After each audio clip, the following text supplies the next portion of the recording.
It's me Afzal Ahmad. இந்த இமேஜை பாருங்க. அஃப்கோர்ஸ் இந்த இமேஜுக்கு எக்ஸ்பிளனேஷனே தேவையில்ல. ஸோ பில்ஸ் அண்ட் சர்ஜரி அப்படின்னு லைனில் நிற்கிறாங்க. லைஃப் ஸ்டைலை கொஞ்சம் சேஞ்ச் பண்ணிக்கோங்க அப்படின்னா யாருமே ரெடியாக இல்லை. மேக்ஸிமம் என்கிட்ட கேட்பாங்க, சார் எனக்கு கால் வலிக்குது அப்படின்னுவாங்க. உங்களுக்கு ஒரு எக்ஸசைஸ் சொல்லுவேன்.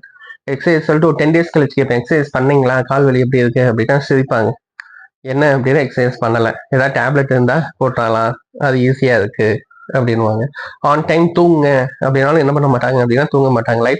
லைஃப் ஸ்டைலை சேஞ்ச் பண்ணாதான் நிறைய விஷயம் நம்ம மாற்ற முடியும். ஆனால் எதையுமே பண்ண மாட்டாங்க. ஷார்ட்கட் என்ன, ஒரு டேப்லெட் போட்டால் சரியாயிடும். டேப்லெட் போட்டோம் அப்படின்னா அந்த சிம்டம்ஸ் அப்போதைக்கு சரியாமே ஒழிய லாங் டைமாக ப்ராப்ளத்தெல்லாம் கொடுக்கும். வெயிட் லாஸ்க்குலாம் அவ்வளோ டிப்ஸ் நான் சொல்லுவேன். ஆனால் எதையும் என்ன பண்ண ஃபாலோ பண்ணதே கிடையாது. ஸோ உங்களுக்கு இஷ்யூஸ் இருக்குது அப்படின்னா லைஃப் ஸ்டைலை சேஞ்ச் பண்ணீங்க அப்படின்னா டெஃபினட்டாக லைஃப் லாங் உங்களுக்கு சக்ஸஸாக இருக்கும். அந்த இஷ்யூ திரும்பி வராமல் கூட இருக்கும். எப்பயுமே நம்ம டேப்லெட் பின்னாடி ஓடணும் அப்படின்னா டெஃபினட்டாக டேப்லெட் தான் இன்க்ரீஸ் ஆகும். எனக்குலாம் சுகருக்கு ஃப்ரெண்டு ஒருத்தவங்க போட்டாங்க. மினிமம் அந்த 25 mgல ஸ்டார்ட் பண்ணி 100 mg வரைக்கும் போயிடுச்சு. ஆனால் சுகர் போவே இல்லை.